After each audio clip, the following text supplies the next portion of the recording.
WrestleMania week is here and there is a lot to talk about, so let's just dive right in. First up, the WrestleMania ticket situation. So, Pat McAfee went on television and announced a discount on night 1 tickets, and yeah, tickets did move after that. About 2,000 more tickets sold following the announcement. But here's the thing, the gap between night 1 and night 2 sales, it's less than 1,000 tickets apart right now. Night 1 is sitting at around 42,700 tickets sold, and night 2 is right behind it at about 43,900. That kind of tight spread between the two nights is actually pretty unusual. Normally, there's a much bigger difference. So, how do you read that? Honestly, it's somewhere in the middle. It's not a disaster, but it's also not some massive surge. It seems like the people who were already on the fence and just needed a little nudge, they pulled the trigger. And some of that night 2 bump probably came from people buying combo packages for both nights. The bottom line, though, for something that was announced on WWE's main TV programming as a major deal, the numbers didn't exactly explode. And honestly, some fans might have actually been turned off by Pat McAfee being inserted into the Cody Rhodes and Randy Orton storyline, which could have made people reconsider buying tickets in the first place. Now let's talk about something Triple H said in a recent interview that honestly had me raising an eyebrow. He admitted that keeping Roman Reigns and CM Punk separated backstage is genuinely a challenge. He said that they're both professionals and they do their jobs well inside the ring, but backstage you're just hoping they don't get into it before the match even starts. Which, okay, so on one hand, that kind of real heat actually sounds cool, but on the other hand, if there's that much tension between these two guys, why did the go home segment on Raw feel so flat? If Roman and Punk are genuinely at each other's throats behind the scenes, that energy should be jumping off the screen. It just wasn't there.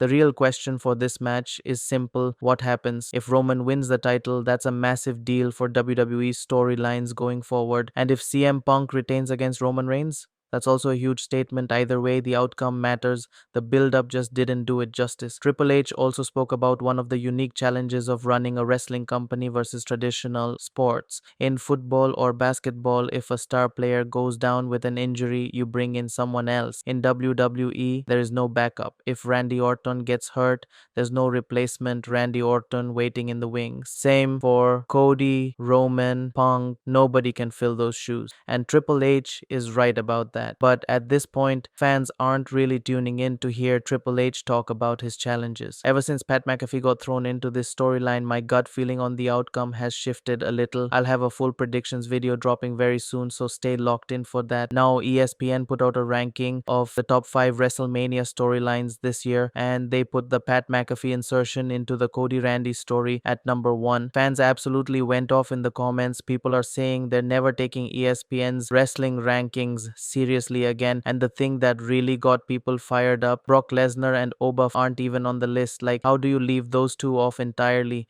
Putting Pat McAfee at number 1 to push a certain narrative is one thing, but leaving out Brock and Oba completely, that one's hard to explain. Pat McAfee himself actually commented on this, basically saying that years from now, people are going to look back at what he did in this storyline and call it legendary. He also kind of mocked the fans who wanted The Rock to come in instead, and even referenced Vince McMahon's name while he was at it. Pat has zero filter, that much is clear. He's also been carrying the Undisputed Championship around on his own show since Cody is his opponent. That belt being on McAfee's show is actually a cool detail, and honestly, WWE could do something interesting there, like having Cody show up and crash it, something like what Adam Cole once did during the Undisputed Era days. Whether WWE actually pulls that trigger or not, who knows? CM Punk also weighed in on McAfee, calling him out on a podcast and saying that Pat has never actually sold a ticket in his life. So Punk is not taking this seriously at all, at least publicly.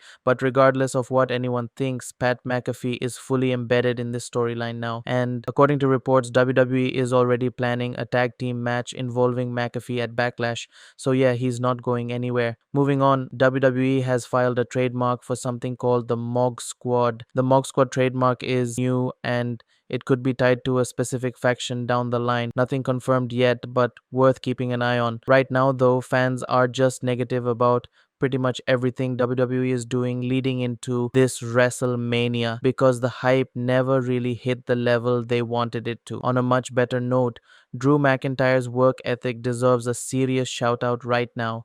He's currently filming a movie and traveling back and forth between Scotland and the United States to make sure he doesn't miss a single WWE commitment. That kind of dedication is genuinely impressive. He's been doing great work in his storyline with Jacob Fatu on SmackDown. Drew, Jacob Fatu have been one of the most consistent acts in WWE over the past few months. Now let's talk odds. With WrestleMania getting close, the betting lines are starting to sharpen up, and right now the odds are pointing to title changes in both World Championship matches, meaning Randy Orton wins the undisputed championship from Cody Rhodes and Roman Reigns defeats CM Punk to become the new World Heavyweight Champion. Two new champions in one night. Under Triple H, bold moves like that are not exactly his signature style. He tends to play it safe. So either the odds are off or we're about to see something genuinely surprising. I'll be watching those numbers closely heading into the weekend. As for the WrestleMania stage setup, honestly, there's not much to go on yet.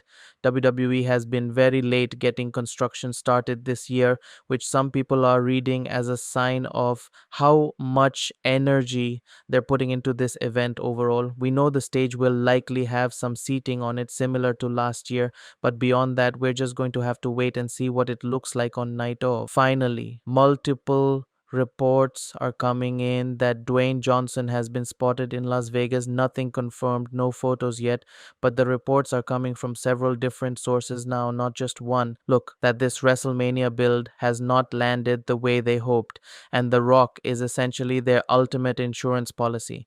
One meaningful appearance from him could completely change the conversation around this entire event. If he shows up and does something that actually matters, not just a cameo, that's the kind of moment that fans will remember. We should know more in the next day or two. That's everything for today. If you found this useful, drop a like and make sure you're subscribed so you don't miss the WrestleMania predictions video coming very soon. Let's see how this all plays out.